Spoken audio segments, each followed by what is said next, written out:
what's happening with the RP Sanjiv Goenka group, especially with their foray now into personal care. What's the targeted revenue? What is the target market that you're looking at? Let's try and understand all of that. We have with us Shashwat Goenka, the sector head retail and FMCG at RP Sanjiv Goenka Group, joining in at the show right now. Shashwat, good to have you on the show. The group, which has been present in packaged snacks in Ayurveda segments, now foraying into personal care. What's the strategy behind this decision? Absolutely. So as you're aware, we have a very large ambition when it comes to consumer and FMCG, right?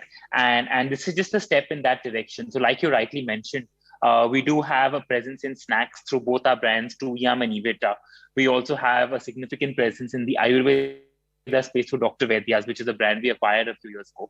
And now we are venturing into the personal care segment as well. And all of this is to the same end of becoming a large FMCG company. And our rationale for entering the personal care space specifically is, so the personal care space in India is about 70,000 crores overall. And the specific space that we are entering into, which is hair care and skincare, is at about half of that, so 35,000 crores. And so it's the largest market within personal care. And that's really what we want to target. Right. Shashwat, the personal care market in India is as sizable as about 70,000 crore rupees, out of which 50% is hair and skin care. What's the company targeting in terms of revenue as well as growth from the personal care business in the next couple of years, given the huge market opportunity this is? So this is a segment, or this is a category overall that's growing at 8 to 10% CAGR. And as far as us in the group is concerned, we're targeting a 500 crore revenue in the next 5 years. So if you count on that from a market share perspective, it would be about 1.5 to almost 2% of the market.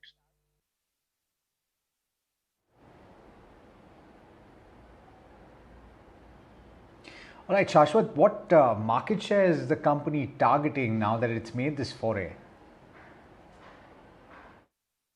So like I just mentioned as well, right? I think we are targeting to get to 1.5 to 2% of that in the next 5 years.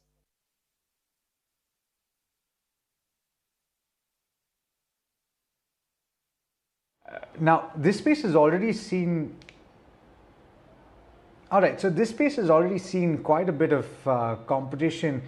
What, according to you, differentiates you from the others, and how are you going to compete with quite a few of the well-entrenched brands?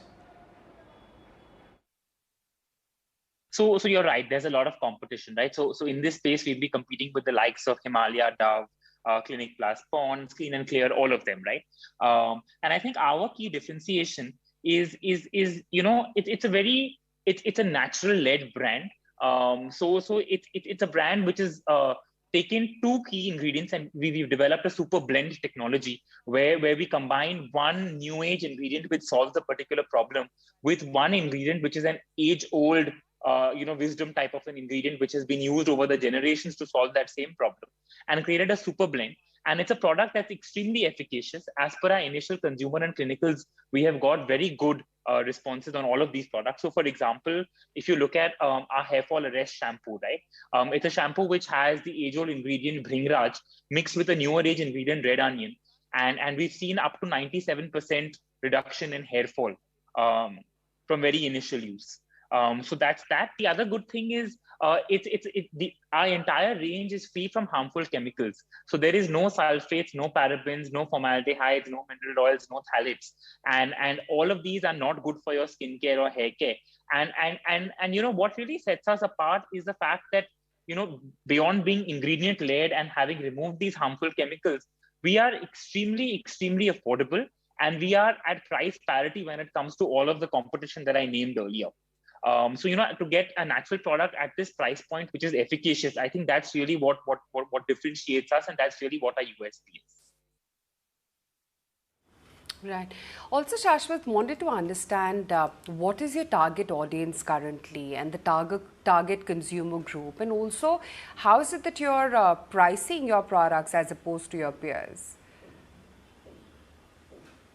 So talking about who is our real target audience, I think we're going after, every single consumer who's out there, in effect, is a target consumer in the hair care and skincare segment who is looking to solve specific problems, looking for a solution that is better for you, natural, and given with with the pandemic, everyone's moving towards things that are better for you and health. So we want to tap into that segment.